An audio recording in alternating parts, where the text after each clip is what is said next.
Bismillah ar-Rahman ar-Rahim. Ladies and gentlemen, good afternoon. It's a pleasure to welcome you all to this room. Actually, it's a pleasure to be welcomed by you all in this room. You were here before us. So thank you for the warm welcoming, and thank you also for being such an attentive and such also a warm public. I will be doing this session probably in English and in French so that we avoid problems of translation. Donc, comme je le disais, c'est un plaisir d'être si bien accueilli par vous, cher public, parce qu'on a été accueilli par le public d'une manière chaleureuse, avec beaucoup d'attention. Je rappelle que c'est un vendredi après-midi, que les gens sont fatigués, et pourtant la salle elle est pleine et il y a une belle énergie. Ça démontre l'intérêt pour le sujet, ça démontre le sérieux du public, sa compréhension de l'importance de cet événement et de cette conférence en particulier, un événement et un forum qui se déroule sur le Haut Patronage de Sa Majesté le roi Mohammed, que Dieu l'assiste. Donc pour ceux que je n'ai pas eu le plaisir de rencontrer à un moment ou à un autre de mon humble vie, je m'appelle Amil Laridi, humble citoyen marocain, et j'aurai le plaisir de modérer cette session de cet après-midi.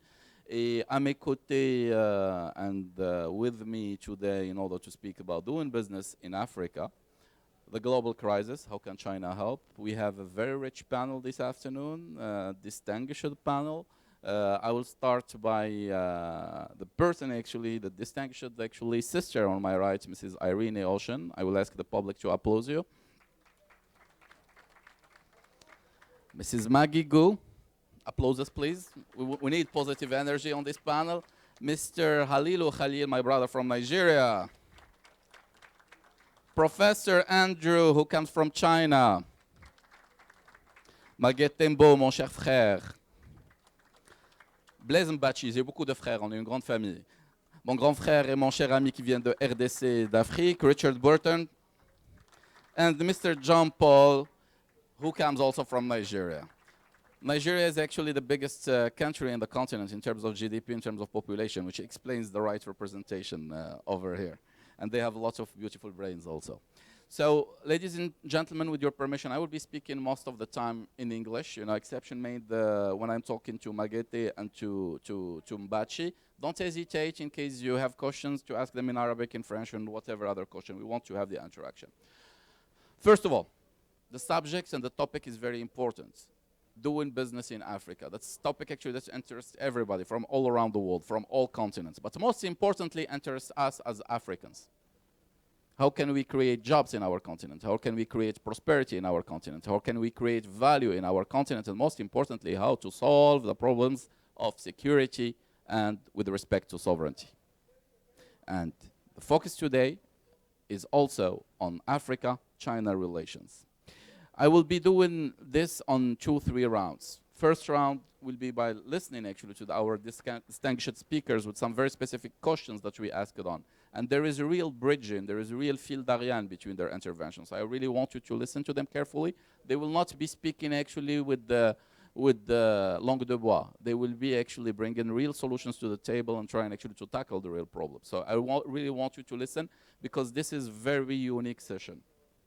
Mrs. Irene, I'm starting with you. I have the pleasure and the honor of having you to my right and having you as a sister as well. Mrs. Irene is Nigerian. She lives in South Africa, so she is bringing actually very important insights. Usually, whenever we are speaking about China-Africa relations, we think about raw materials, right? We think about import of charcoal, we think about imports of raw materials, etc. Is it actually still the case on the field right now? And what does Africa, because we want also to listen to what we Africans we want. What does Africa actually aspire to? What does Africans aspire to in these relations? General, under your applauses. Yeah. No, thank you very much. It's quite a great pleasure to be here. So Irene Ochem, and I am the founder and CEO of Africa Women Innovation and Entrepreneurship Forum from Nigeria, but I work out of South Africa across different African countries. And what we do as AWIF is that we drive women entrepreneurship. We design, develop, and deploy programs to support women as entrepreneurs and innovators in Africa. So thank you for the question. Yes, of course, we all know that China has been present and strongly present in African trade and business. And it continues to grow. There's a report and research of a growth, a significant growth in Chinese trade in Africa. But we also know that a good deal of China's trade with Africa is Chinese importation of Africa's natural resources, oil, precious metals, and all what's not, especially for a country like Nigeria. And what I think is that, those links, need to be diversified a little bit beyond just China importing these resources. And on the other side, what we see Africa doing is importing from China manufactured goods, which go to textiles, clothing, technology, your phones and all that. So there is need to go beyond that, to things like capacity building, transferring skills, and sharing knowledge. I believe that China can share knowledge about its transformative policies in order for other sectors, how they have worked, especially for critical sectors like agriculture, health. In the wake of the pandemic, we have seen how much is needed in that space. So there is need to go beyond important natural resources, capacity building, education, and job creation. We have a lot of Africans studying in China. To what extent is China helping them to access opportunities of work and knowledge and learning that they can then transfer the technology back to Africa to then create the jobs themselves? In the space of international cooperation, of course, from my knowledge and being also a historian, as my first degree, I have always been following these things. Since 2000, there is the Forum on Chinese and Africa Cooperation, which we know it has been a platform for strategic dialogue and collaboration between the African institutions at the institutional level and also African government. So what I think that at that international cooperation level, China can advance its global development initiative to better integrate with, for example, the African Union Agenda 2063 and also the new African Continental Free Trade Area, so that we can have linkages and work in more strategic partnerships that can mutually benefit both regions, mutually, and create win-win partnerships, that will really, really benefit Africa in a very substantive way. So I would say, also coming from where I'm coming from, women entrepreneurship, I would use this platform naturally, to advocate for gender inclusion and diversity. So as my organization, not only, I also in South Africa, I belong to the BRICS Women in Business Alliance, and we work a lot. We would like to see more engagement, more partnership with Chinese corporates and maybe government to support women entrepreneurship. The exchanges, even business alliances and delegations and trade delegations that can support women as entrepreneurs, because that is a sector. Women as a sector, if I can call them a sector, is the most untapped African sector, and I would be very happy to see some collaboration in that space. Can I go forward, or I can stop here because we have a longer yes. I'd like actually to return back to you on a second round, probably on the 2063 agenda, if you permit. All right? Absolutely, yeah. Excellent. Can we upload the... Bravo, Irene. Irene is very engaged in women leadership and women entrepreneurship, and she does that actually with the heart, and she does it very well, and it's very important to encourage actually women entrepreneurship and leadership in Africa. We have experienced that in the south of Morocco, in the Moroccan Sahara, and this gave actually great results. Today, many cooperatives, if not majority, are owned actually by Moroccan ladies, and same thing for SMEs. And the high advantage is that the impact is huge on the community. let me put that actually bluntly. When a woman actually makes money, she makes her girls study, she makes her grandmother or the mother have a better life, etc. And that contributes also to the community immediately. And so we can only hail that, and we can only actually encourage that. Now, you mentioned some areas actually of vertical also cooperation, such as capacity building, education, but also talent identification, talent management. I'm sure actually I will be bridging the questions to all of our friends, because here we are not on two sides. We are all here to think together on the future. So points well noted. Thank you very much. Remember what Irene said. She's also a historian. So I will probably be using her knowledge in the future, maybe actually to talk about the values that can unite rather than diverge. All right? Excellent. Not in any type of structural order, because we're going to listen to everybody. We started with the lady, we are finishing with the lady, and we gentlemen are in the middle. So probably, okay, let me ask actually Mr. Mbache to be able to switch also to French. Are we okay with that? Okay.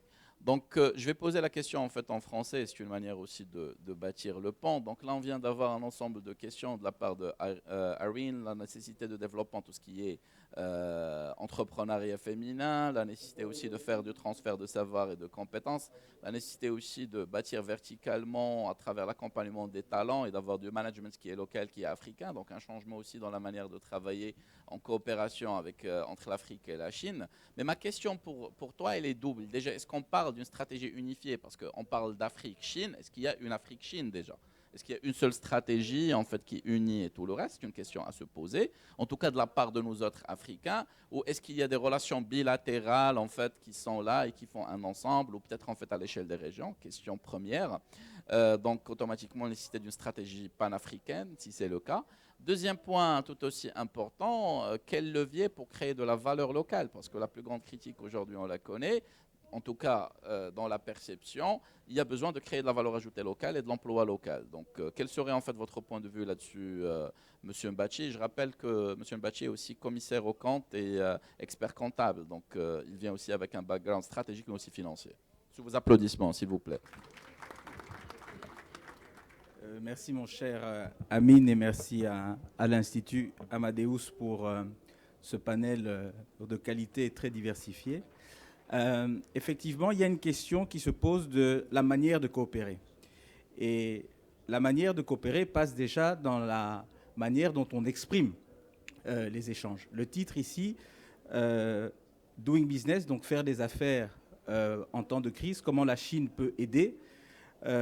Moi, j'aurais déjà préféré un terme, comment est-ce qu'on peut coopérer. Le temps de l'aide, il est un petit peu révolu. C'est comme quand on parle d'assistance technique. On n'est plus à cette période-là. Il faut parler maintenant de renforcement technique. Et une fois qu'on a clarifié ça, effectivement, on peut se dire que pour avoir un vrai partenariat, il faut que les objectifs stratégiques s'alignent. On parle souvent de la stratégie de la Chine pour l'Afrique, mais l'Afrique aussi doit être capable d'élaborer sa propre vision stratégique de son partenariat avec l'Afrique. Et moi, je pense que les objectifs stratégiques qui peuvent s'aligner sur 3 dimensions. La première dimension, c'est l'éducation. Mais l'éducation, pas l'éducation large, mais il faut une éducation plus spécifique.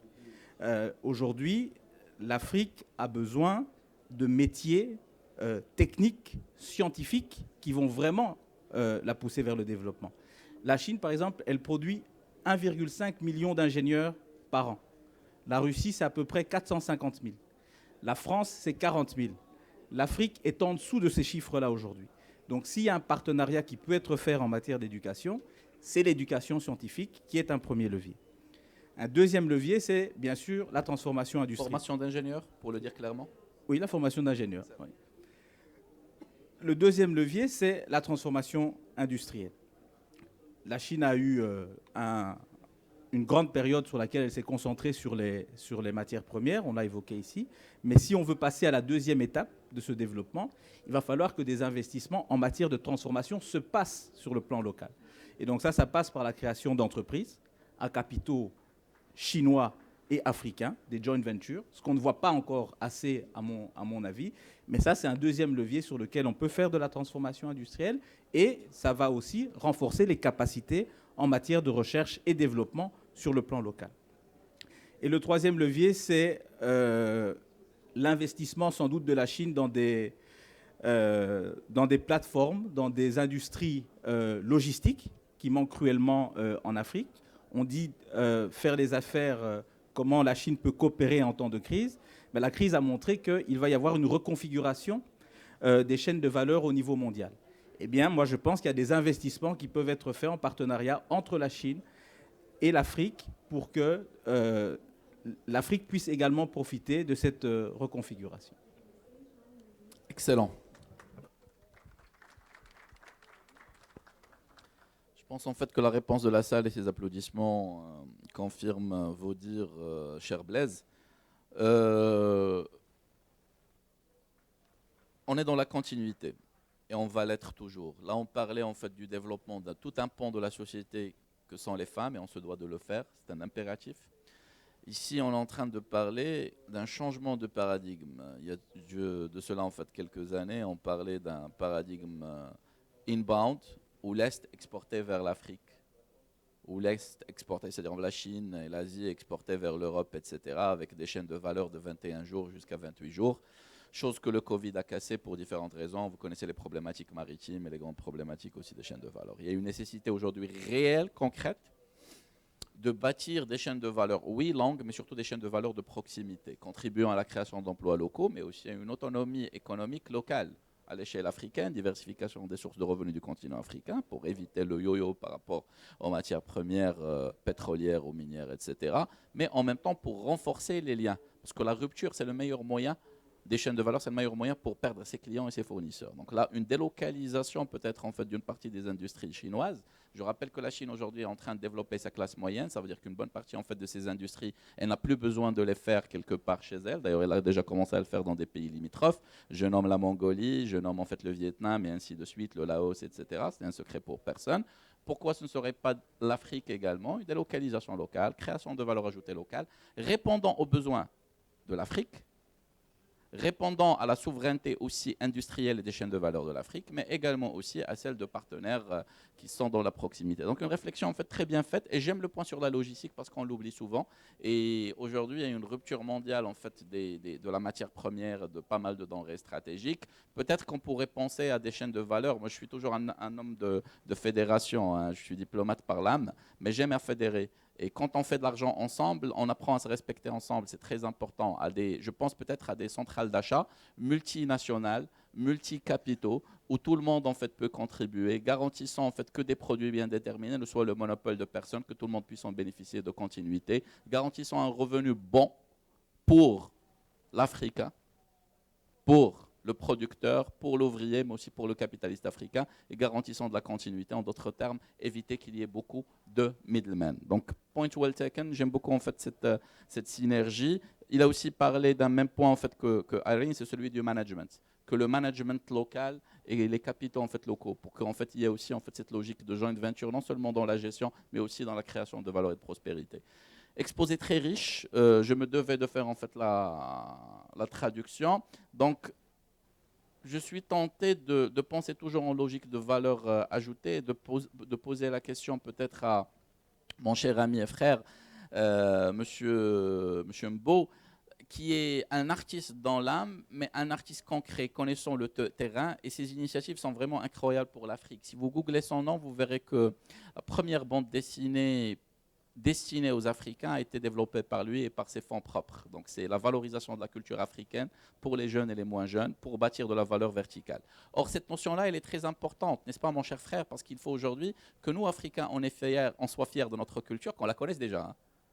Qu'on la connaisse déjà. Je n'ai pas envie de faire un sondage, mais si je pose la question, pour ceux qui ont déjà voyagé en dehors de leur pays, il y a de fortes chances qu'ils ne l'aient pas fait dans des pays africains. D'accord, et qu'ils connaissent beaucoup plus des pays du Nord que des pays en fait du Sud.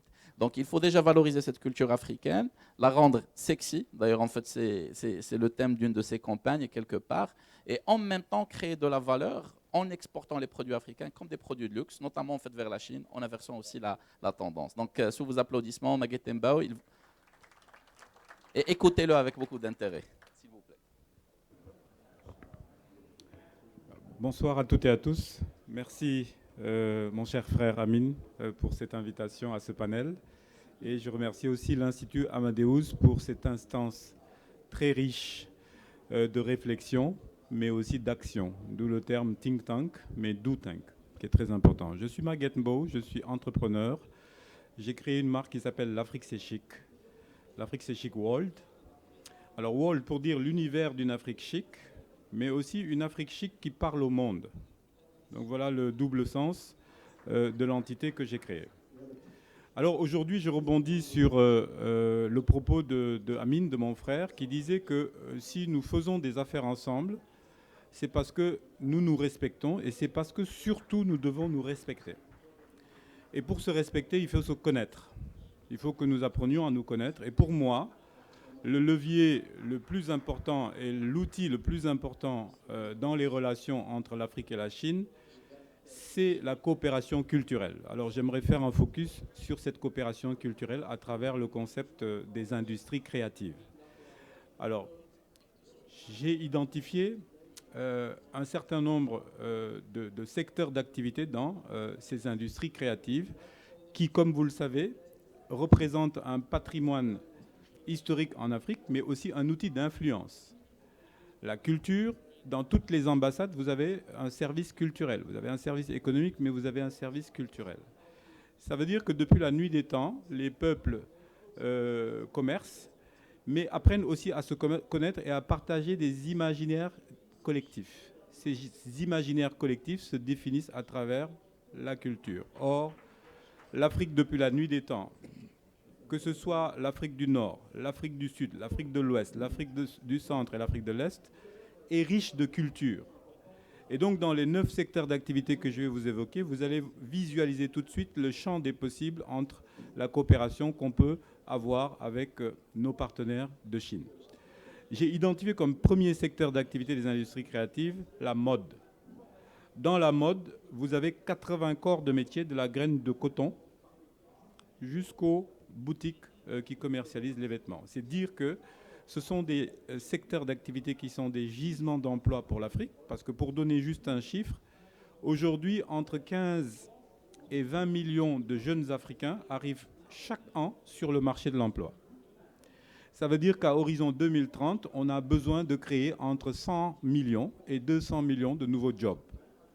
Et nous savons pertinemment que ces jobs ne vont pas être dans des métiers, on va dire, élitistes, avec un ordinateur dans des bureaux, puisque la majorité de nos populations sont de très basse qualification, mais ont des talents, et ces talents-là peuvent s'exercer complètement dans les industries créatives, en créant ces chaînes de valeur à travers l'industrie de la mode, par exemple. Ensuite, j'ai déterminé une industrie que vous connaissez très bien au Maroc et qu'on connaît beaucoup en Afrique, c'est l'industrie touristique, avec toute la chaîne de valeur des métiers que l'on peut créer pour nos jeunes dans ces industries d'accueil, avec l'accueil au niveau culturel, au niveau des patrimoines, au niveau des visites, mais aussi le corollaire, c'est l'accueil du tourisme sportif. On a souvent tendance à identifier le sport comme voilà, du business, mais au-delà du sport, au-delà du business, il y a un certain nombre de valeurs que porte le sport. Le respect de soi, le respect de l'adversaire, l'endurance, la compétition, le travail, l'entraînement, la performance individuelle et le jeu collectif. Donc vous avez un certain nombre de valeurs qu'il convient à travers le sport de transmettre à nos jeunes, y compris l'aspect business et l'aspect enrôlement des jeunes qui peuvent s'identifier à cette discipline. Alors ensuite, j'ai nommé le digital. L'industrie du digital, c'est aujourd'hui l'or de demain avec l'ensemble des technologies et hautes technologies sur lesquelles l'Afrique est en pointe et qui nous permettent de devancer le progrès et de créer le rapport à l'autre dans la réduction de l'espace-temps. Le digital me permet d'être à un clic de Shanghai, depuis Casablanca. Et un clic, c'est plus rapide qu'une balle de revolver. Donc ça veut dire que le digital est une puissance de connexion pour nos populations. C'est aussi un certain nombre de métiers qui peuvent nous permettre de pouvoir correspondre avec la Chine. Et enfin, je dirais qu'il y a d'autres arts que nous pouvons cumuler avec la Chine, notamment les arts culinaires. La gastronomie, la France a fait de sa gastronomie un outil de diplomatie culturelle. Avec un certain nombre de chaînes de valeur, on parlait tout à l'heure en préparant le panel des Bocuse d'Or, qui sont des compétitions qui valorisent les arts culinaires à tel point que les jeunes s'orientent vers ces métiers-là parce que ces métiers sont valorisés. Donc nous pouvons, à travers nos recettes africaines, de nos grands-mères, nos produits locaux, les produits chinois, l'art culinaire chinois, faire de la cuisine fusion pour faire que les deux continents puissent dialoguer ensemble à travers la gastronomie, sans oublier la mixologie. La mixologie, c'est tous les jus locaux qui sont transformés, les fruits qui sont transformés en Afrique. Je donnais l'exemple que quand vous êtes à Casablanca, vous buvez du mojito qui vient de Cuba. C'est qu'il y a une force quelque part qui fait déplacer donc cette boisson de Cuba jusqu'à Casablanca. C'est un lien aussi de dialogue interculturel. Le yoga est pratiqué en Inde, mais c'est un soft power qui est pratiqué un peu partout et c'est des économies qui valent des milliards de dollars. L'économie du manga, c'est japonais, mais c'est un soft power. Mon fils connaît plus l'art et la culture du Japon à travers les mangas, alors qu'il est sénégalais. Donc c'est vous dire que la culture, pour finir, est un élément de soft power, c'est un élément d'influence, c'est un élément aussi, un outil de création de liens entre les peuples. Et quand les peuples sont liés, ils se connaissent, ils se respectent, ils sont plus habilités à faire du commerce ensemble et à transmettre au monde un message de valorisation de cette culture africaine plurimillénaire, à l'instar de la culture chinoise qui est aussi plurimillénaire. Merci beaucoup pour votre attention. Merci beaucoup, merci cher frère. Très difficile de résumer, je vais juste en fait reprendre des points très clés dans cette intervention clé de voûte même. On doit arrêter, nous autres Africains, de nous regarder avec un prisme affaiblissant ou dévalorisant. Et ça ne peut se faire qu'à travers nos propres travail, notre propre changement de paradigme. Il est temps de nous connaître, nous autres Africains, les uns les autres, de nous valoriser les uns les autres, mais aussi de développer une brand puissante et des brands puissantes au travers de cela. Je rêve, et je te partageais ça avec toi tout à l'heure, cher frère, avec notre Auguste en fait panel, je rêve de voir demain un jollof rice du Nigeria ou un couscous marocain être aussi connu que la pizza. Mais derrière, c'est beaucoup de choses. Derrière, c'est toute la matière première. Vous savez, aujourd'hui, la truffe, si elle se vend au prix qu'on connaît, c'est parce que le monde entier reconnaît la pizza et reconnaît aussi les pâtes et reconnaît l'art culinaire italien. Alors, derrière, on est en train de vendre du capitaine du Gabon, le fameux poisson. Derrière, on va vendre en fait les épices de la région en fait, du Kilimandjaro. On va vendre en fait des fines herbes. On va vendre un ensemble de produits du terroir comme étant des produits de luxe. Mais derrière, on a bâti un point très important, c'est la confiance. Parce que si vous cherchez à manger de l'art culinaire d'un pays, c'est que vous êtes prêt à acheter aussi les habits et conduire la voiture demain. C'est un rebranding de l'Afrique aux yeux des Africains, mais aussi pour le monde. Et arrêtons le misérabilisme, positionnons-nous dans du luxe parce qu'on a toute la richesse culturelle pour le faire. Merci, chers frères. Click in to switch to English. Wonderful. We're continuing actually with the same spirit, making life easier for all my sisters and brothers actually on the panel. I'm hesitating. Let me go with Khalilou, please. Khalilou, you mentioned something very interesting actually during our discussion. You mentioned, and I completely adhere to it actually, the threats are always opportunities. And as big as the threat is, as big as the opportunity to create actually business together is. And we know that today we have in the world food security problems, we have energy security problems, we have medicine and medical security problems. How can that contribute to create employment in Africa, but also to bridge with the partners such as China? And there are applauses always. Energy. My speakers. Good evening, everyone. It's great to be here once again in Tanger to meet with my brothers and sisters and speak about all the challenges we have coming up with solutions. My name is Khalil. I'm a technology entrepreneur building technology for Africa in a sustainable manner to bridge the gaps in the continent. Going back to your question, I mean, yes, whenever there's an opportunity, there's also a problem. But I think what is most important is we need to bring clarity, and we need to have a startup approach, to these things, because Africa itself is very dynamic. Likewise, China. So if we're going to have solutions to problem, we need to first understand what is our North Star, to buttress on what my brother was saying. First, understand the North Star so that we are on the same page in terms of development and there are no gaps or misunderstandings. And of course, we need to have objectives that points towards this North Star metric, as well as do experiment in different sectors in small, big, and dynamic manner. Africa has a lot of SMEs, accounts for about 90% of the economy.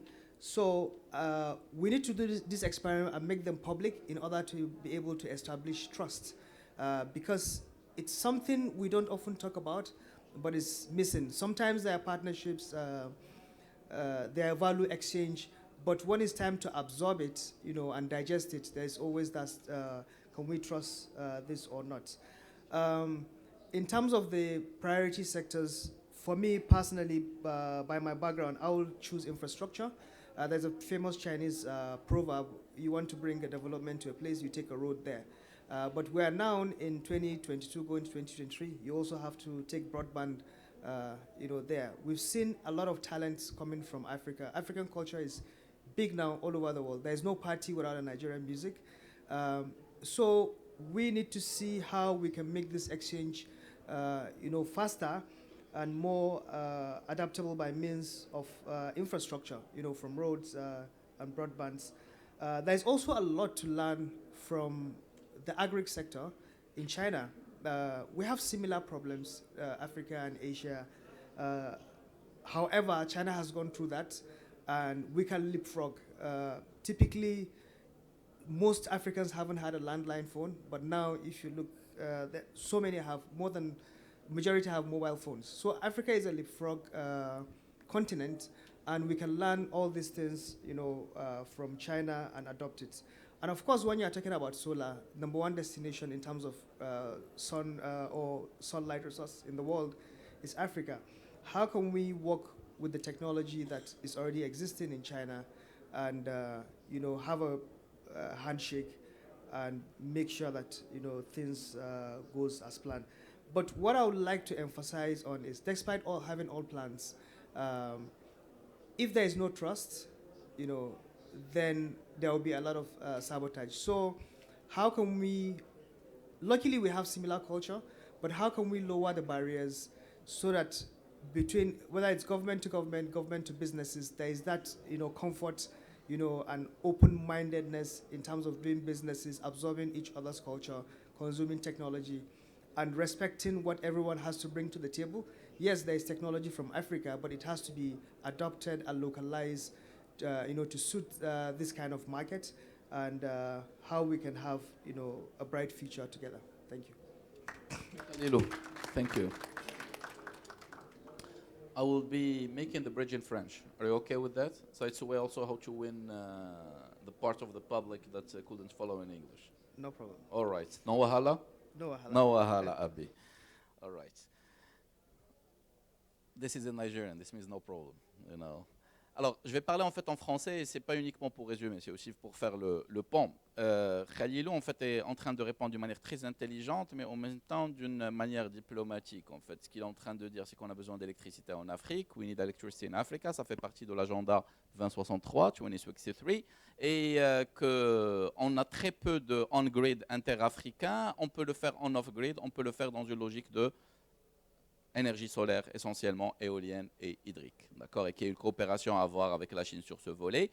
Donc c'est une transformation d'un grand besoin, d'une grande menace en une opportunité locale. Et j'aime en fait le point sur l'énergie renouvelable parce qu'il nous permet automatiquement d'être responsable d'un point de vue écologique. Donc c'est excellent, c'est un besoin panafricain, mais c'est aussi un besoin mondial.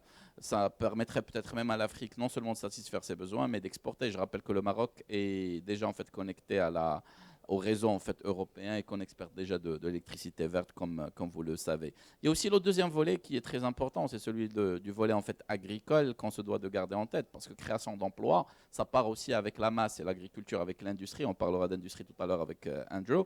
Donc l'agriculture est un grand créateur d'emplois. On est dans un continent qui est les plus grandes réserves en fait de terres arables et agricoles du monde.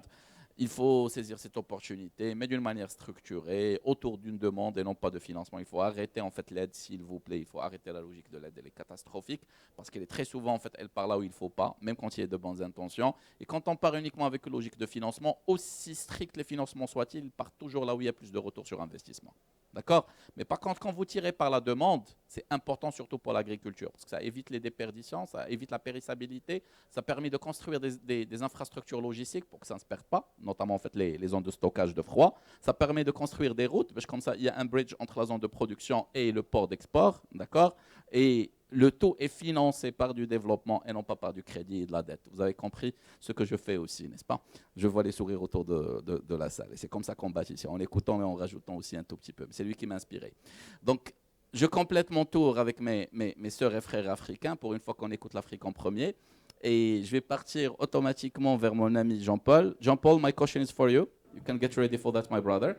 So, Jean-Paul is like actually Khalilou. They are great in startups, and Nigeria is big in startups, by the way, you know, and they are able to bring unicorns pretty often, you know, more often than any other country in Africa, and they can be proud of that. So we are talking big business, but we need also to create middle class. We need also to create aspiration for the youth. They need to see people that studied with them, that became millionaires, you know, not that money is the objective, but success is the objective, and responsibility and generosity. But how can we bridge between the two? Big companies to be developed, but also startups and middle-sized companies that can be developed within this eye of the African needs, but also of cooperation with China. This is the subject of our conference today. Under your applauses, please. Thank you. First off, I want to say thank you for having me on this. It's quite a very powerful panel.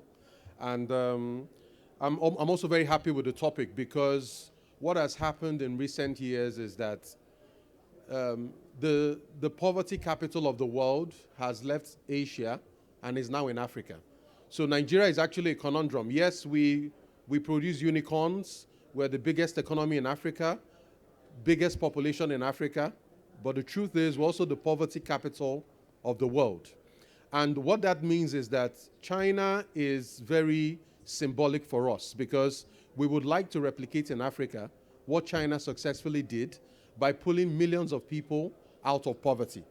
Now, it warms my heart that China is the biggest trade partner on the continent. When I look at the activity of the Chinese, it's largely been in infrastructure, cooperation with national governments, regional governments. It's also been very big in public-private partnerships. But then, as somebody, my core constituency is startups. I advise people who are building ventures and legacy businesses. And if you look at 2022, this year, African startups are on track to raise $7 billion. That's more than African startups have raised in the last 10 years. So there's an explosion going on. Of this $7 billion, the Chinese are in the minority of funding African startups. It is still America and Western Europe that dominate the funding of African businesses. And I still struggle to imagine how the biggest investor in Africa, I think Chinese investment in Africa is almost $500 billion. So if they are active in that space, they also need to be active in this space. And I think there are a couple of things we need to pay close attention to. How startups are fed is through a pipeline known as incubators and accelerators. So this is where you identify the latest innovation, budding talent, solid entrepreneurs. And then these days, the aspiration of a tech business in Africa is to go to Y Combinator in Silicon Valley or go to Techstars somewhere in Europe, right? Now, the question is, the Chinese are famous for their entrepreneurship. And what I like about the flavor of Chinese entrepreneurship, it's something we really need in Africa, known as frugal innovation, being able to accomplish more with less. with limited resources. The Chinese are really good with that. And that's the kind of innovation we're looking for in Africa. But there are some things that I think, which is why we have this panel. The feedback is very important. If I use a couple of examples, I want to draw comparisons between how the West is tapping into opportunities in Africa versus how the Chinese are doing it. In my country, Nigeria, in fintech, one of the biggest players is OPay. It's Chinese-backed, right? It has scaled tremendously. It has done something that even the local players were largely not able to do because they are almost everywhere. It's dominated that space. You look at music in Africa, the fastest growing platform for music in Africa is Boomplay. It's backed by the Chinese. So what the Americans and the Western Europeans do is they allow the Africans, the Nigerians, the Ghanaians to build the platforms. And when it comes time to scale, Silicon Valley shows up with money. And then they back these companies and then they grow. What we're seeing the Chinese do is actually start and compete with the Africans. Now, I'm not saying that is wrong. It's a different approach. But the question is, the pie is growing in Africa. This year is 7 billion. Next year, it's going to grow bigger than that. Does it serve Africa and Chinese cooperation if we go the head-to-head model, or if we play the part of let the locals compete and then we choose the rising stars and then fund them? That is an important consideration that we need to play. The second thing I need us to look at is the issue of trust has come up here quite a bit. And this trend of credit to Africa, I am actually predicting that it's going to become a bigger problem. I would be surprised if it doesn't become an issue in next year's MEDays, which is where Africa is being pumped with debt, with credit. What I think is we are now at a point where if we're talking about cooperation and partnership, we need to start seeing more equity deals where you're taking some stake in the risk, because that's what equity is. So we want to see more opportunities for Chinese entrepreneurs to come in. Don't just give Africans money. The money, like I tell clients, it's not a problem. We need training, we need skills transfer, we need technology transfer, we need to learn. That's exactly what cooperation is about. So to end, we are going into a point where African startups are starting to rear their heads and they're becoming a dominant force. You are having situations where a 4-year-old company is far more valued than a bank that has branches across the country. That's significant scale. We can't close our eyes to what is really going on. So, like I said, Chinese presence in Africa will continue to grow, and I like it that it is growing because they're doing fantastic things on the ground. But there are important issues we need to look at. We need to look at the framework for partnership, the framework for cooperation, and the substance of what is really going on. If I had to push back, in a panel I was in 2 days ago, I said, we are saying that Nigeria is creating unicorns. But who owns these unicorns? We say, for example, a company in Nigeria was bought out for $200 million. Two 20-something-year-old guys, $200 million. But the thing is, it's no longer an African company. It's now owned by an American venture-backed, firm or something like that. So it's good to celebrate that we have all these successful companies. But we are also concerned about ownership, which is why the Chinese model is also interesting to Africans, where the Chinese make sure that you don't just come in with your company and you own 100% of everything. You must have a local Chinese partner. There are safeguards around how you share technology and things like that, because we like what the Chinese have accomplished, and we're looking at replicating the same thing on the continent, and we are hoping that we can do the same so that the poverty capital is nowhere on any continent. It's actually off planet Earth. Thank you. Still, we need to define what standards are poverty. You agree with that? Because standards change from one place to another.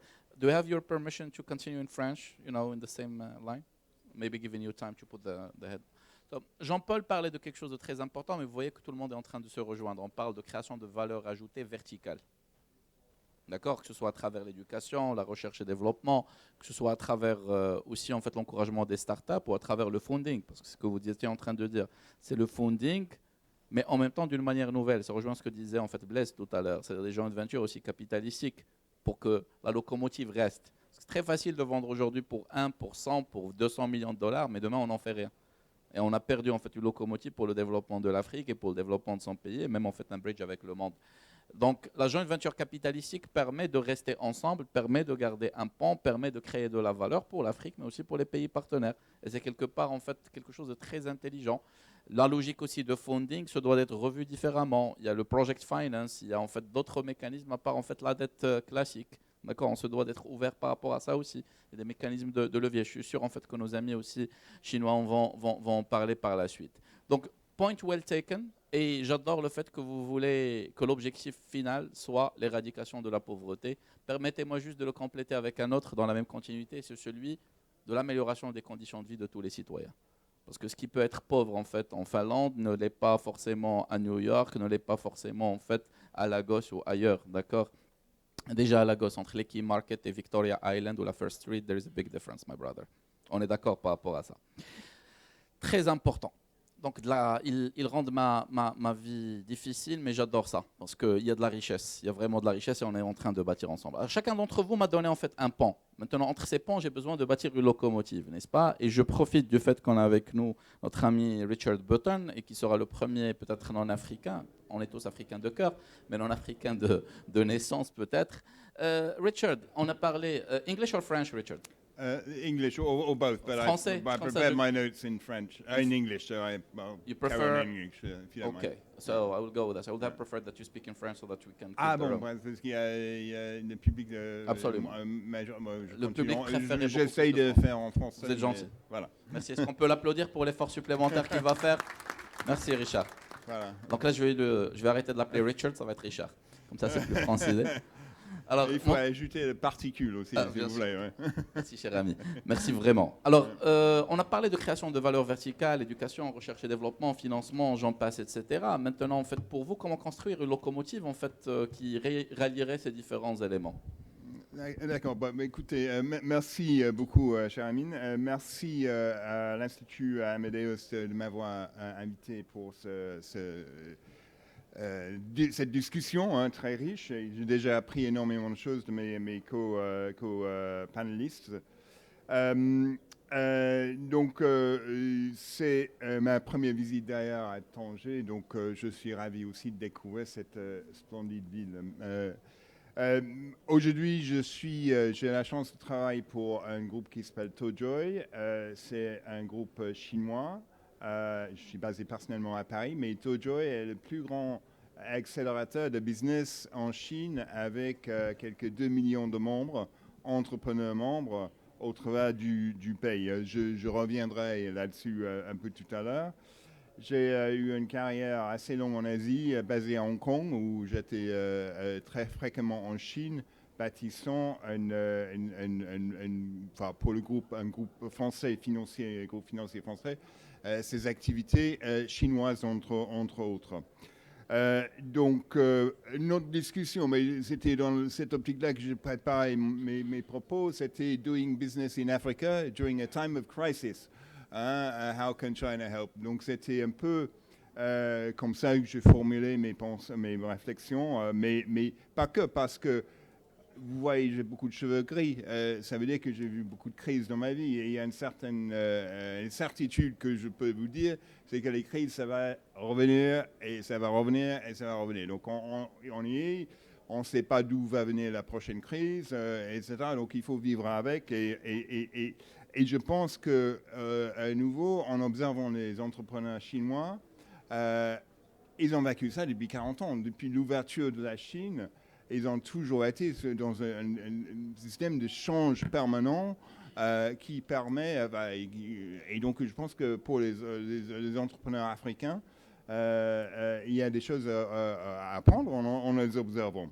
Bon, moi, je ne suis pas dans une multinationale, donc, comme je vous ai dit, donc je ne vais pas parler de tout ce qui est pays à pays ou institutionnel en détail. Donc mes propos sont effectivement plutôt orientés sur cet aspect d'entrepreneuriat et comment la Chine et l'Afrique peuvent travailler ensemble. Donc, mais il me semble de toute façon que les deux ont énormément besoin de travailler ensemble. Il y a déjà beaucoup d'investissements chinois, comme on a excusez-moi, entendu déjà dans l'infrastructure, dans les matières premières. Mais il est très important que ça change et que ça évolue vers plus de valeur ajoutée créée sur le continent africain. Je reviendrai un petit peu sur ça aussi. Il y a, quand on observe la Chine, et peut-être M. Long va en parler plus en détail, il y a ce qu'on appelle le dual circulation.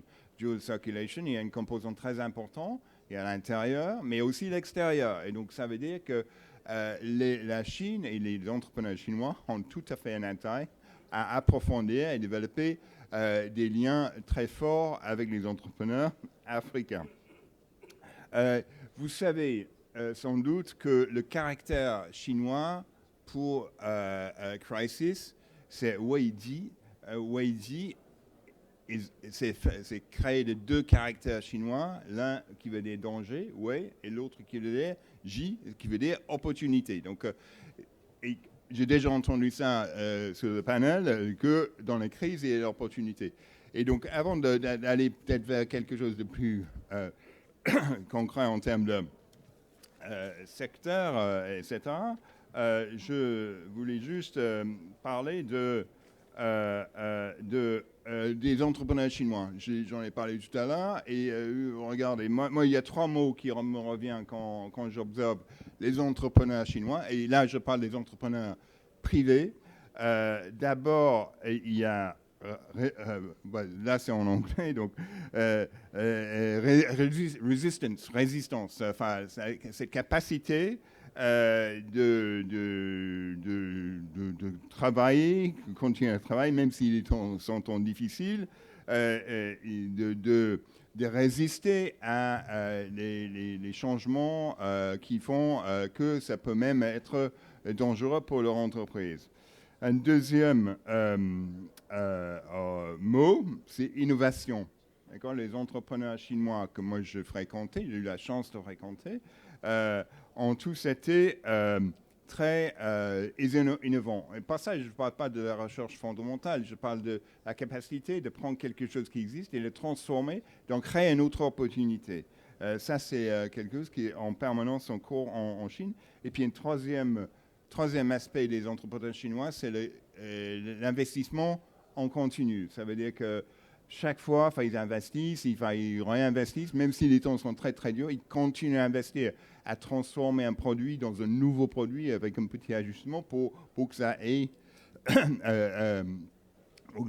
peut-être le marché. Et puis le prise de risque, par exemple, l'ensemble des produits qui ne sont pas tout à fait prêts, parfaits, qui ne sont pas parfaits, mais qui peuvent être intéressants pour le marché, et donc ils sont prêts à y aller. Donc, et je pense que, d'après ce que j'ai entendu de mes copanélistes, il y a quelques parallèles là avec les entrepreneurs africains. Mais donc, je dis que tout ça parce que je pense qu'il faut approfondir les liens entre les entrepreneurs sur le terrain et les entrepreneurs dans les deux, en Chine et en Afrique. Mais comment? Donc, il y a déjà des institutionnels, mais très pratiquement, comment le faire? Je mentionnais mon propre entreprise. Aujourd'hui, j'ai 2 millions d'entrepreneurs dans mon réseau qui sont avides d'avoir des projets présentés. Donc, nous, on est très concrètement intéressés pour faire des liens avec des entrepreneurs, avec des associations d'entrepreneurs, enfin, des entrepreneurs africains qui ont des projets qui peuvent être pertinents en Chine. Et on les présentera à notre réseau. Et là, il y a du capital. Il y a un facteur très important qui a été mentionné, les connaissances culturelles, les connaissances de traduire ça localement en aspect, pour que ça soit adapté au marché chinois. Et les connaissances des réglementations, le réseau. Vous avez tous entendu parler de Guangxi. Guangxi, c'est le mot enfin 2 mots d'ailleurs, qui est le réseau. Ça veut dire vraiment très important pour les entrepreneurs chinois. Et ici, vous allez travailler en Afrique. Et donc, il y a d'autres organisations, la China Africa Chamber of Commerce, avec qui j'ai eu des discussions. Il y a aussi, on a entendu parler tout à l'heure, des financements disponibles. On a parlé de venture capital, mais aussi des trade finance, de Africa Trade Insurance, de COFAS, qui était mon ancienne entreprise, qui aide à financer de toute façon le commerce avec la Chine. Mais on avait parlé, donc Amine, ne vous inquiétez pas, je vais terminer bientôt.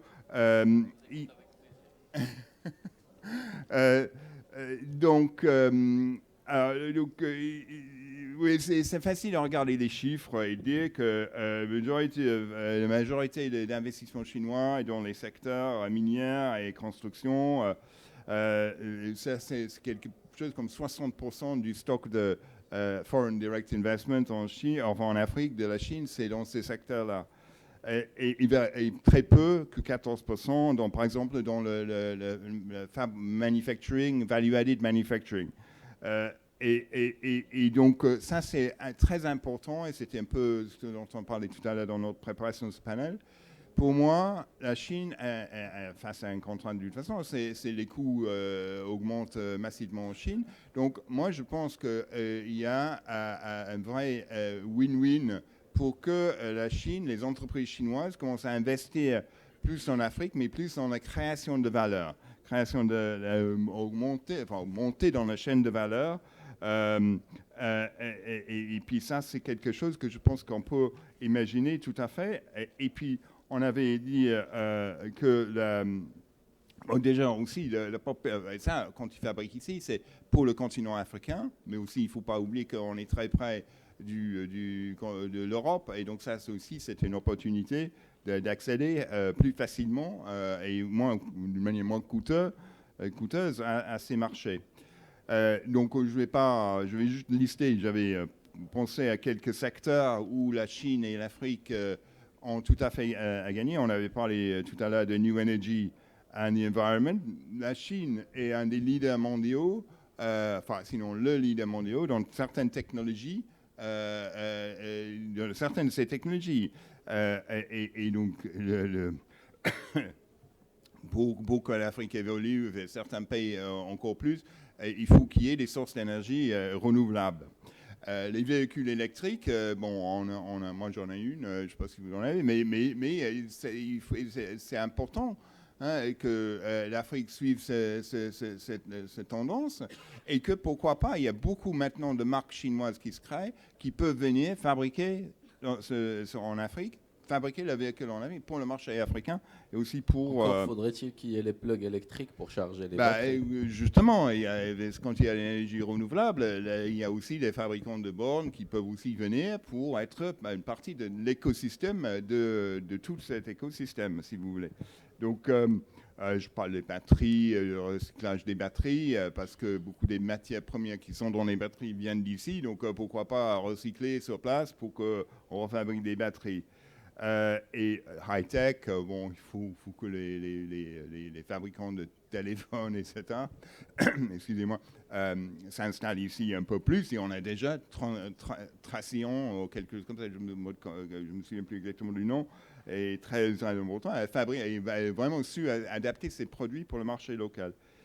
Et puis finalement, le start-up, on en a beaucoup parlé, je ne vais pas m'attarder là-dessus, mais il y a une capacité phénoménale en Afrique aujourd'hui pour création de valeur via les start-up. On avait parlé de la nécessité d'avoir, je fais écho de ce qui était déjà dit, qu'il y a beaucoup trop d'Américains et de venture capital, de growth capital européens ici. Il faut qu'il y en ait aussi des fonds chinois qui viennent en plus grand nombre et avec plus de moyens. Donc ça, pour le moment, c'est un peu, je conclurai là. Merci beaucoup. Merci beaucoup. Merci Richard. Vous avez remarqué que j'ai laissé du temps à Richard pour 2 raisons. Bon, déjà la richesse de ses propos, oui. Le fait qu'il a accepté de parler en français, ça lui a fait un exercice de plus, mais aussi pour bâtir un pont. on a écouté l'Afrique. Maintenant, je voulais pas que ce soit en fait transaction immédiate. Maintenant, on a écouté en fait quelqu'un avec une expérience à la fois européenne, qu'on peut appeler occidentale, et aussi avec une expérience africaine et asiatique. Et vous doutez bien, je vais me switcher vers nos amis chinois. Alors,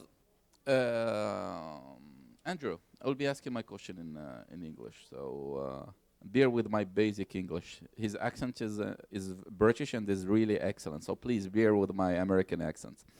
So my first question for you, Professor Long, and you are the strategist. You are also the key international expert that I value a lot. Generally, when he speaks, I take notes.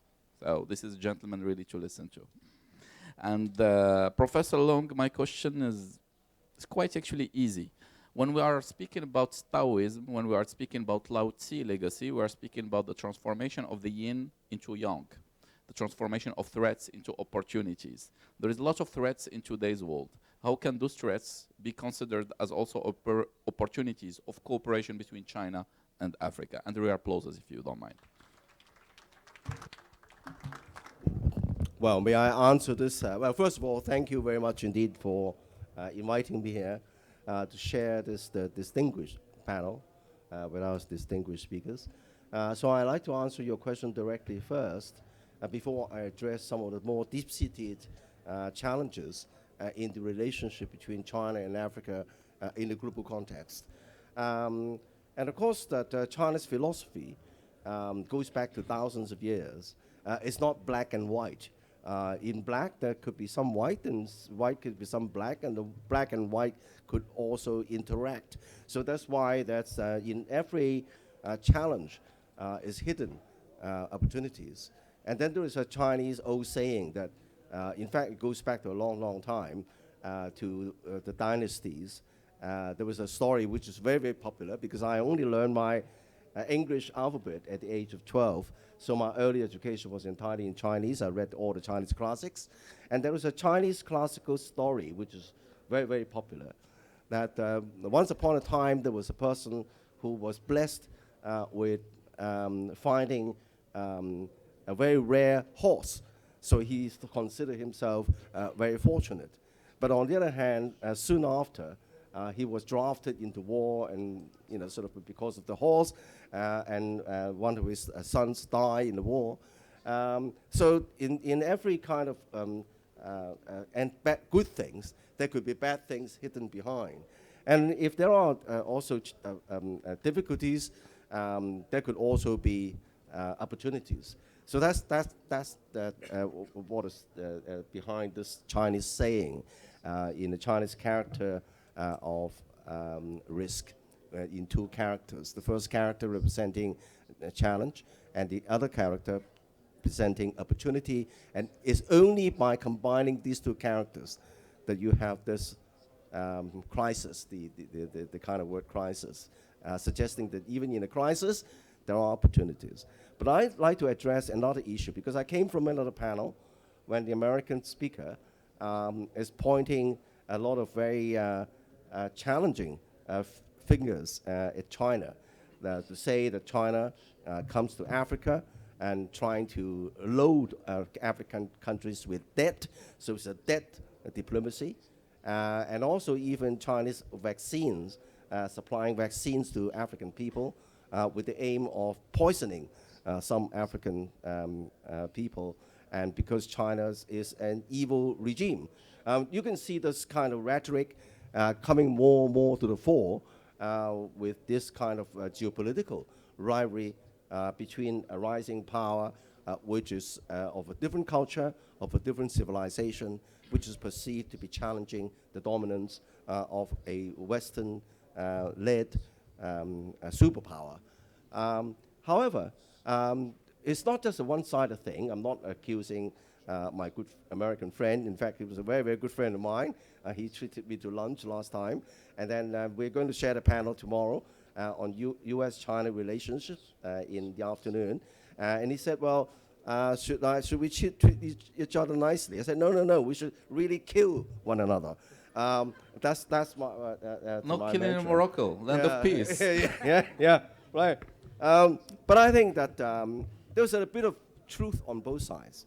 China's engagement with Africa is a learning curve. There's no doubt that in the beginning, China, of course, is seen to be bringing its own workers. That is seen to be taking away jobs from local businesses.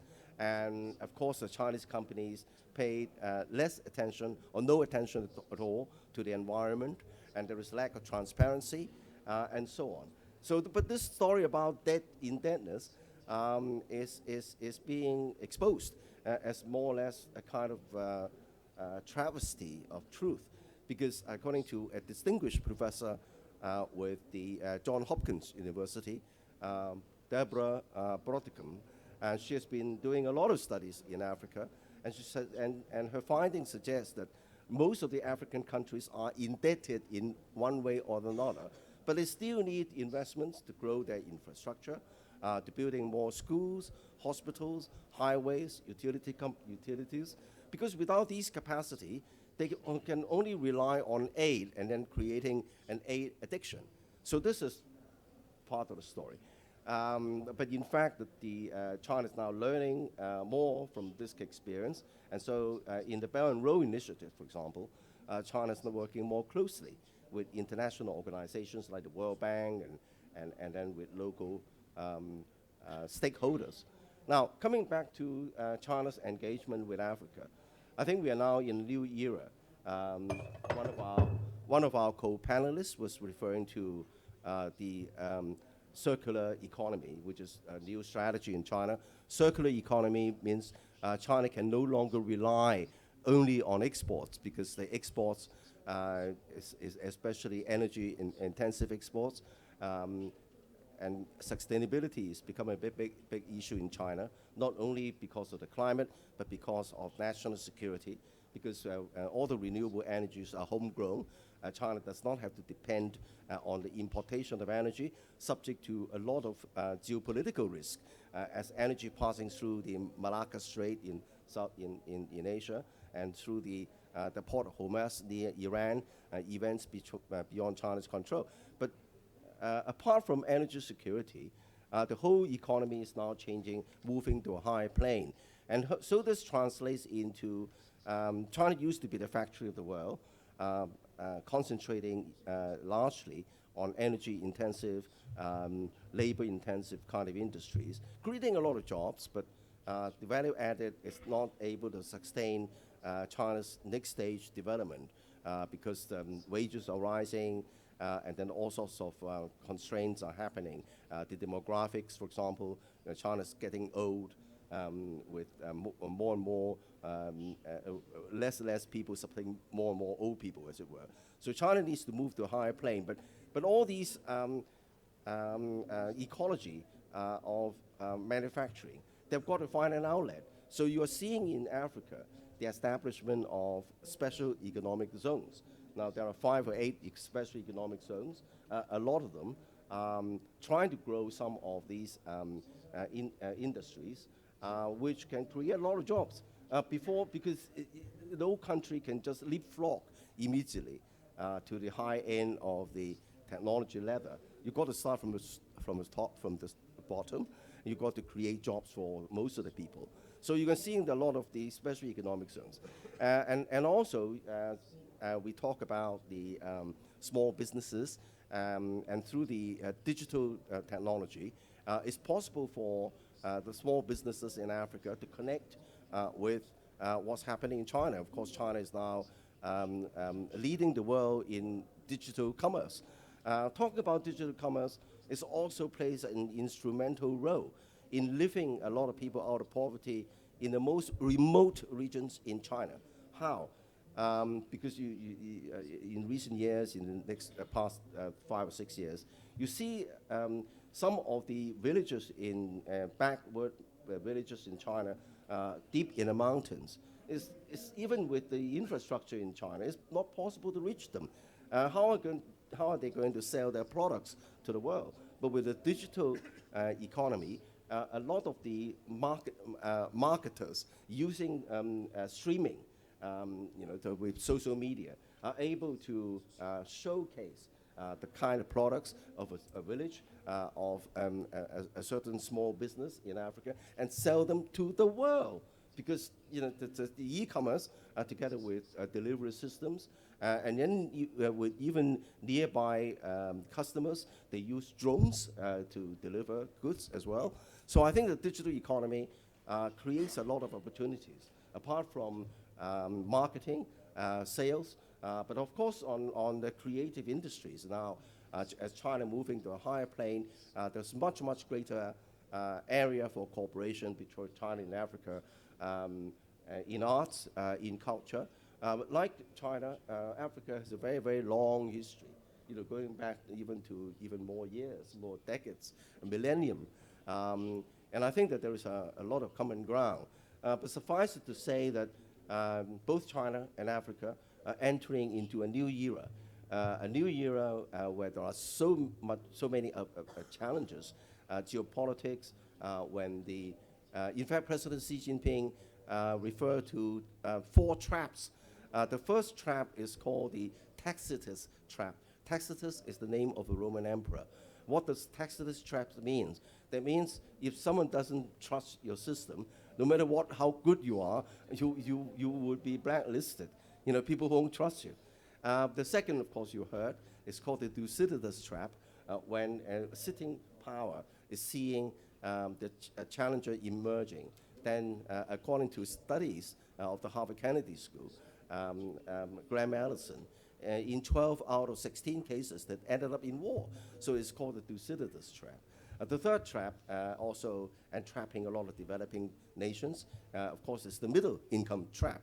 So no matter how much you improve your standard of living, people cannot rise to a higher level because they do not grow their productivity. They've not succeeded to improve the productivity to the level to lift their country to a higher plane. And then Joseph Nye, another Harvard professor, added a fourth trap. It's called the Kindle burger trap. That means even you are the top dog, a top hegemon, including the United States or China rising, if you do not have the capacity to contribute to global stability, then it doesn't solve the problem, no matter who is going to be the greatest power. So I think the presidency is aware of that. But in spite of that, of course, his light to China is blackened.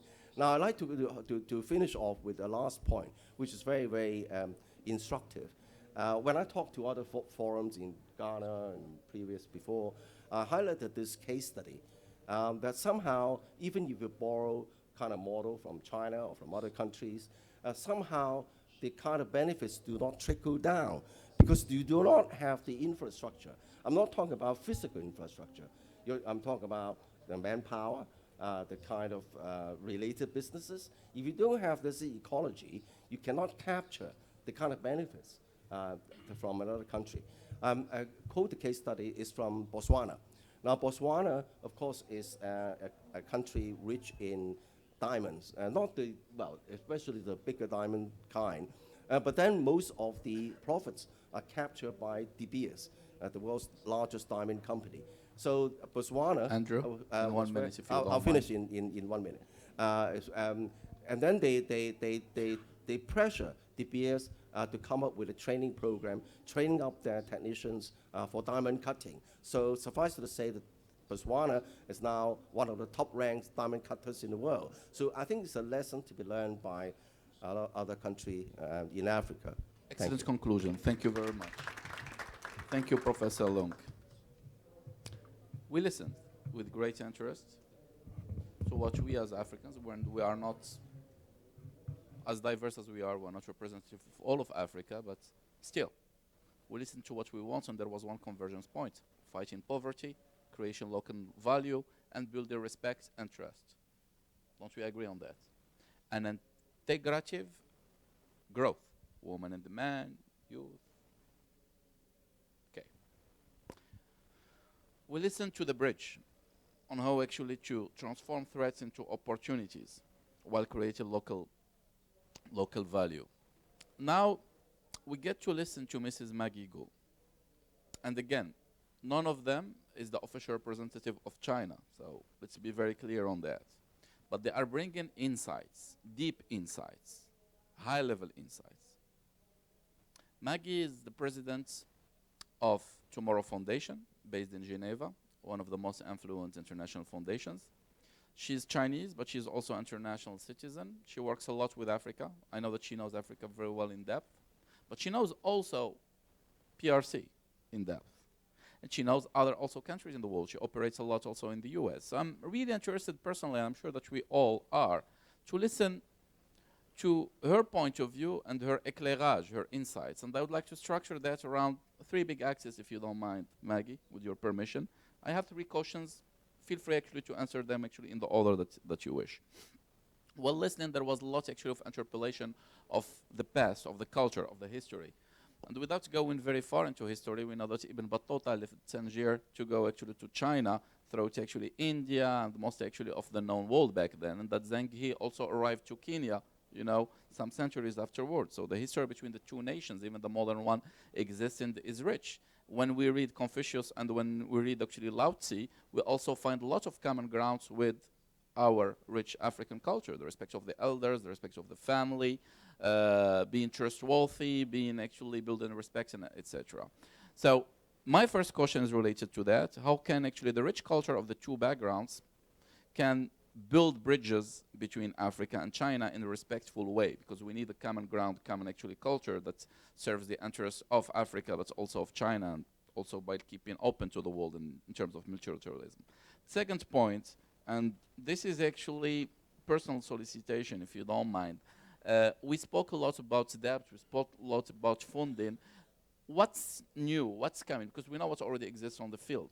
Is there actually some new policy on funding projects in Africa rather than sovereign debts? Is there actually new ways of working, guaranteeing actually sovereignty for the African nations and prosperity, etc.? And the third point, and this will be my last point, I know that your foundation does a lot of research, very respectable research and reports. So share with us some data about the reality of the investments today and what is to be projected in the future. Please give her a round of applause. Thank you, thank you, everyone. So late, everyone's still here. Thank you very much. And I think my colleagues here already cover most of the points, but I want also give everyone some detailed data. For example, yes, China is #1 trading partner with Africa since 2009. #1 since 2009, and now it's almost 13 years.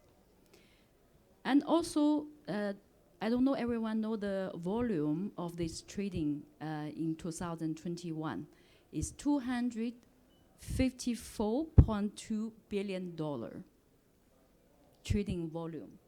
It's incredible. Compared with 2020, it's 25% increasing.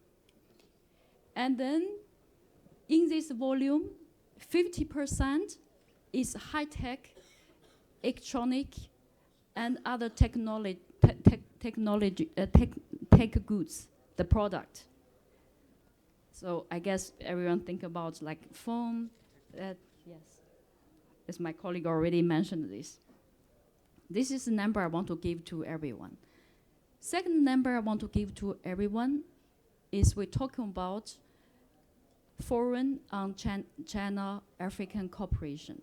Since it's built 2000 until today, the direct investment from China to Africa is $56 billion, 100 times than when foreign on China-Africa cooperation built. And I want to also give another number to start my second topic is we talk about the debt. So African debt management after crisis is always questions. I get always demand from African countries to help them. But actually, only 8.7% of African debt lent by China. So that means like 91.3% not from China. So That's why we need data to study it better. So then, that is actually 2 points I want to bring today, is because my colleague already covered most of the things. We talk about infrastructure and then technology and all the cooperation project China development in Africa. So I think what China can do after crisis is to diversify the model of project. Of course, as African countries, supposed to use the good policy of China to help for development. And I think that is the four directions. First things about the project African country need the most for people living conditions like water, healthcare, education. Everyone mentioned the training skilled workers, technician. And this, China every year gave Africa free help, assistance fund. Almost each country has diplomatic relations with China. They have each year free assistance funding. And then African countries supposed to take advantage to apply that. Because several countries ask me, I said, you should apply. If you apply, you'll get a response. Why you don't use it? It's free. Second things about, everyone talk about this soft loan. The loan China use Chinese companies, state-owned company to build bridge, road, airport, railway, extra. And why African country take loans? Because all these projects is key project to develop African countries. But it's the project not make enough directly economic return in a short of time. I think except China and other countries, hardly difficult for them to give all these soft loan or free interest loan, even commercial loan to build such key project which lift all the economy sector of the country. Of course, I think in the future, I'm supposed to have a third party involved to let Chinese state-owned company have a more competitive price and commercial offer. This is what is the second direction. Third direction is project with economy return. And all the colleague mentioned is national resources, and that forest, and fishing, and energy, and new energy. All these projects, all these investments could directly generate return, high profit return. In this, at this, Chinese company can come with good policy support, Chinese policy, local policy, and then that I encourage the Chinese company can help African to build own industry. This is important to leave industrial processing, food processing, wood processing, all the processing inside Africa to create jobs, to have the technology transformation. This is a bridge. Only not taken, of course you have to let the company be profitable at the beginning, but also engage the later on to build African own industry inside Africa. And then the last things, we come back from the high technology, high-tech, startup, think tank, these matters. I have to say to the panel colleague from Nigeria, my personally is angel investor from the very earlier stage. So this is the story I want to share with everyone. I'm Chinese, but I'm from Swiss Foundation. I have a big passion of technology. So I'm the beginning to investor of the FlagWave, which is a $3 billion valuation now. This is almost to go to the IPO NASDAQ next year, right? So, and then the one of the founder, Ian, was in my Tomorrow Foundation program with US a Junior Achievement Program. So this is what my folks. I also invest M Farm, which solve the problem of pharmacy, the medical, the urgent medical, because I would like to use all what I can do to give Africa the fair price of urgent medical care, the medicine by the fair price and immediate access. So I also investor of entertainment, music, as everyone mentioned, like power entertainment and power pay. So this is what I have done, and I'm also sitting in general partner of a Future African Fund in US. We are scanning all the startups all over Africa, and I would like to help more. And of course, as what I have done, and I would like to bring Chinese VCP fund to Africa to involve more. Sometimes this is what Amir said, this is a bridge. Sometimes that is a cultural communication gap. It's also the information gap, because what they want to help, maybe they don't know. So that's why it's NGO like Novembre Foundation, also the angel investor like me as Chinese, supposed to do more for Africa. And then I think this is almost point I've covered. Thank you everyone to still stay here.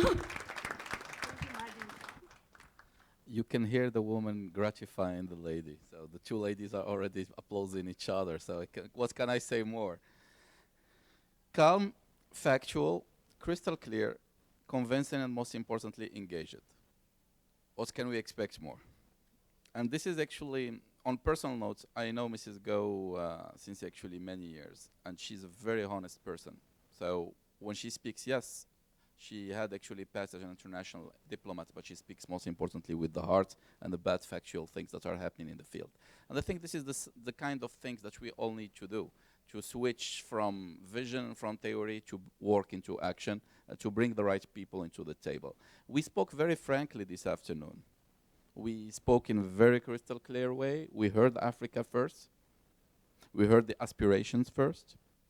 And then we spoke also very bluntly, and we heard also our friends from elsewhere in the world, those actually that know Africa and Asia, and those also that are from China.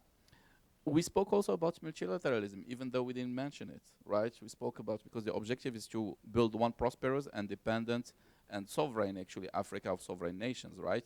But also respectfully and hand in hand. And thank you for the facts that you gave, because personally, that changed a lot for me, and I'm sure it did a lot also for the public. Big applauses to all of them. Big applauses to Irene, to Maggie, to Halilu, to Andrew, Professor Long, to also my dear brother Mbo, and my dear brother also Mbache, my dear friend also, please continue applauding, you know, they need that, they deserve that. They have been speaking for a long time. And to my two friends, actually, Jean-Paul, and also to my friend, actually, Richard Burton. Thank you very much. It was a real honor. Last session of the day, and for me, my last session of the MEDays. See you in 2023. It was a real honor to be with you this year. Thank you. The last picture, yes.